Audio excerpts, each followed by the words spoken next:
Thank you. Can you all see my screen? Can you hear me fine? Yes. Okay, great. All right, so thank you so much. I'm really excited to present some of this work that I worked on when I was a postdoc at Carnegie Mellon, and now I'm at Seattle University.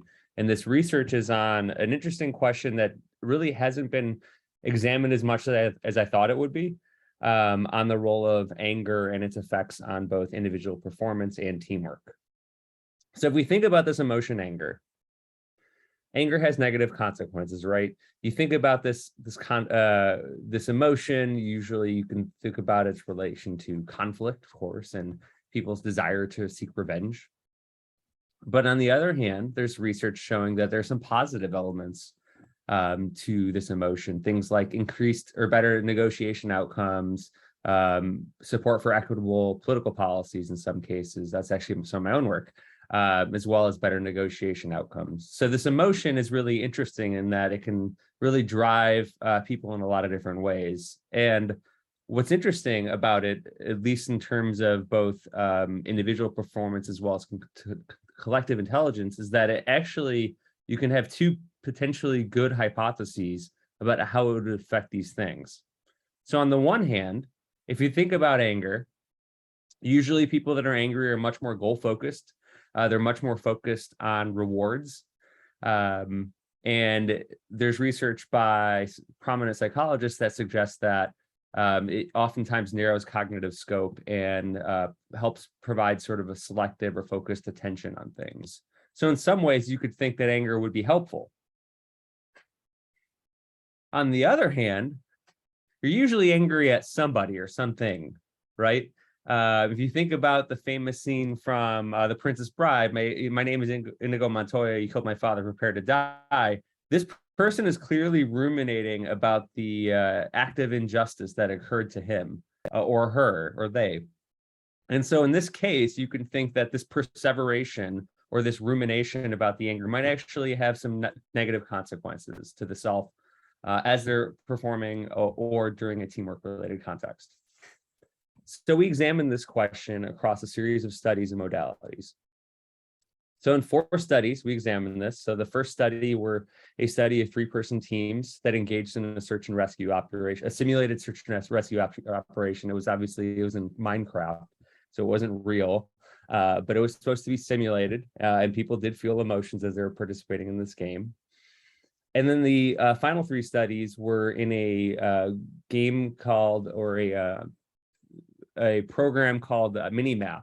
Basically, it is a 2D version of the 3D game that they were just playing. And we were actually looking at ostensible dyads as opposed to 3-person teams.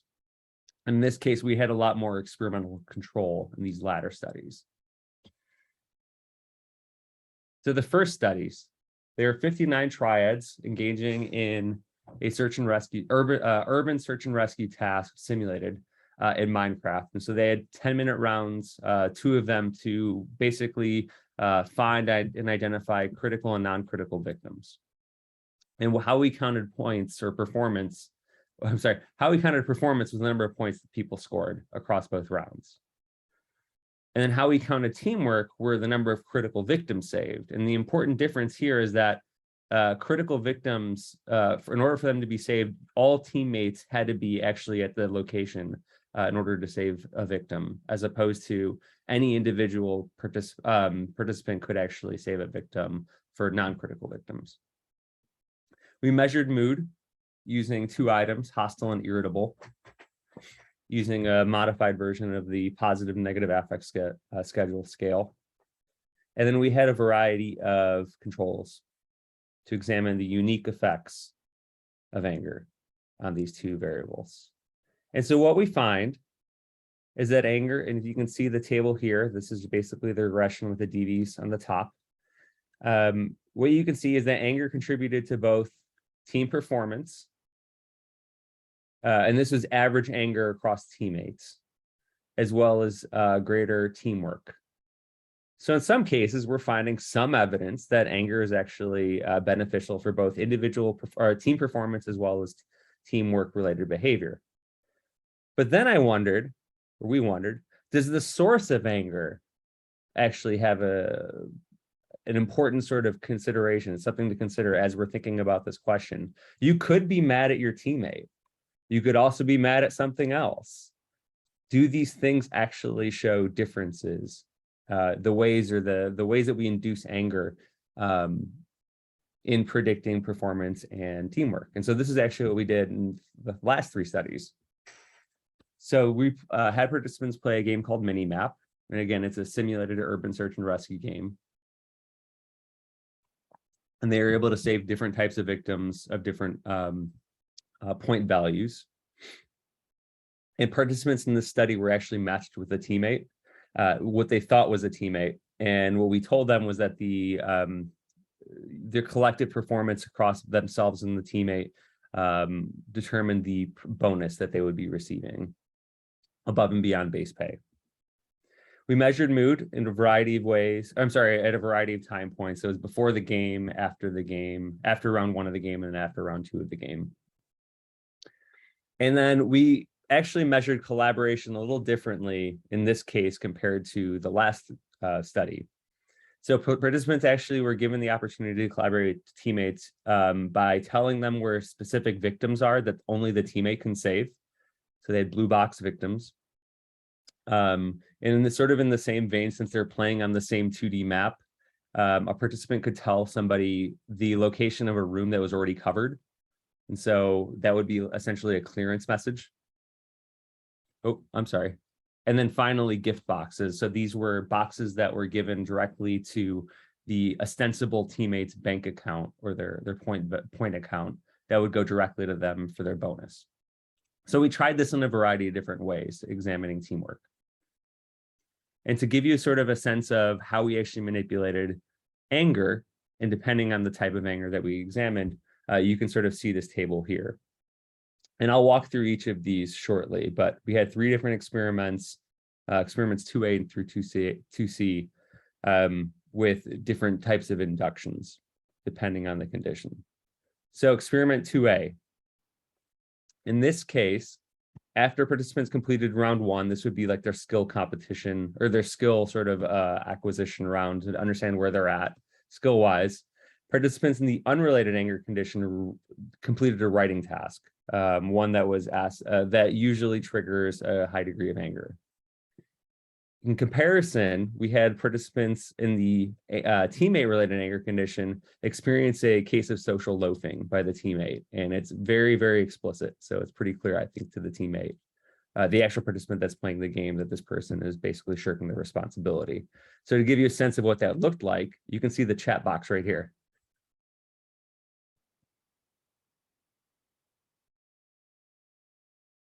Hopefully you can see that. If you can't see that, and if it's really small, I apologize. But what the teammate said was, "Ugh, honestly, I don't care about this. I've got better shit to do. At least I'll get half of my bonus." Intending, of course, to make them angry. So that's experiment 1A, or 2A, I should say. So in 2B, we basically had, in the unrelated anger condition, same situation, anger-related writing task. In the teammate anger condition, they basically got they did a neutral writing task at that part. And then at the, prior to round 2, they learned that they got an unfair distribution from the prior round from their teammate. And so that in this case, the teammate got 90% of the bonus and the actual player got 10%. And then finally, in experiment 2C, we had basically told participants that one of 3 things would occur: that the self would be able to make a choice about the breakdown of the bonus, a system would, or the teammate themselves would. And we actually, in reality, we didn't give the participant the opportunity to make that allocation decision after round 1, right, prior, as part of the induction. So basically what happened is that we manipulated whether the teammate or the system made a decision, and that decision was either fair or unfair. So to give you a sense of what this 2x2 would look like, this is sort of what it would look like here. So what we find is that the fair split did not differ depending on whether the teammate or the system actually gave that fair split. So we combined these into a control condition. Whereas the unfair split, what we examined here was the teammate anger versus the unrelated anger conditions. Again, because there's no difference between the fair conditions Okay, so what did we find? Well, we found people got angrier. Probably not surprising here. If participants were randomly assigned to either the teammate anger or the unrelated anger condition, they did show elevated levels of anger compared to a control. Note here also that the teammate anger condition was slightly higher than the unrelated anger condition. And then we wondered, did it actually have an effect on performance? Generally speaking, no. Across all 3 studies, and so we collapsed across the studies because we did not find differences by experiment. We find no differences in performance across the conditions. However, we also had a good understanding of what their baseline skill was prior to the game. And so we actually examined a moderation question here. Was it that people that were relatively high skilled or low skilled showed a amplified effect depending on the condition that they are in? So in this case, we actually do find some evidence that this teammate anger condition did have an effect. So what you see here really is a significant interaction between the unrelated anger contrast versus teammate anger contrast. And that's both mostly shown at the 3rd level. So high skill would be +1 standard deviation above the mean. And what we're finding here is that although the teammate anger condition did not differ from control, it did differ from the unrelated anger condition. So high skill players did show a boost relative to an other anger-inducing condition. So the next thing we looked at, beyond just individual performance, we looked at, of course, teamwork, and we controlled for individual performance when we examined this question. So for the next slides, I'll be talking about those effects or those results. So the first thing is we wanted to examine the number of blue box victims identified. This is one way we examine teamwork-related behavior. And in this case, we do find a significant difference between conditions. And what you see here are differences in the number of blue box victims identified and sort of conveyed to the teammate. And that was the case that in the teammate anger condition that people actually showed or provided less information relative to the unrelated anger condition. And you saw a similar effect compared to the control condition. So participants were actually identifying fewer blue box victims if they were in this teammate related anger condition, maybe evidence for revenge or payback. And so then again, we looked at individual variation in teamwork related behavior prior to this round, the induction round. And so if you did that and you looked at low, medium, and high teamwork, and these are actually essentially regression, but for ease, I'm actually presenting them this way. What we're finding are 2 significant interactions that participants in the teamwork related anger condition, if they exhibited high teamwork in the prior round, they really dropped in the amount of teamwork they showed if they were assigned to the teammate anger condition. About half, actually, half the number of victims that are identified. We also looked at clearance messages here, and we find no differences initially if you look at this this graph here. Although we find some evidence, some trending evidence for the teammate versus unrelated anger conditions. But again, we looked at moderation for the previous round, and we looked at previous teamwork related behavior.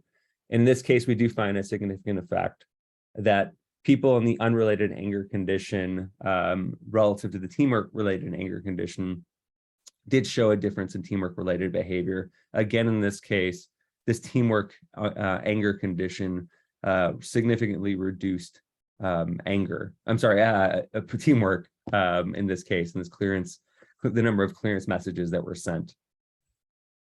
And so here again, we're finding a significant effect, and one that actually says that the source of the anger matters. And then finally, this third type of dependent variable that's examining teamwork also shows a significant effect. In this case, the effect was relatively weak.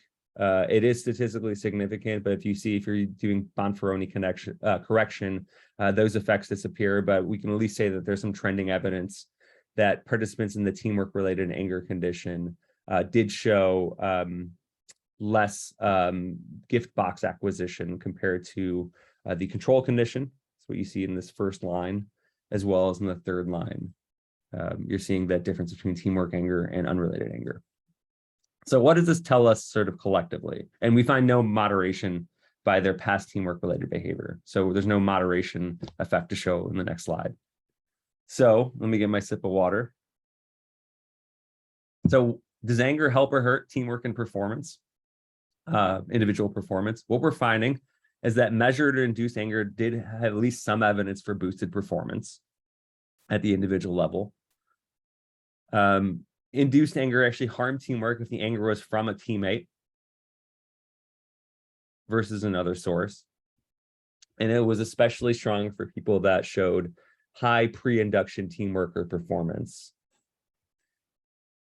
And so for the future, what we would like to examine are some of the factors that might amplify or mitigate some of the effects of anger on performance and teamwork.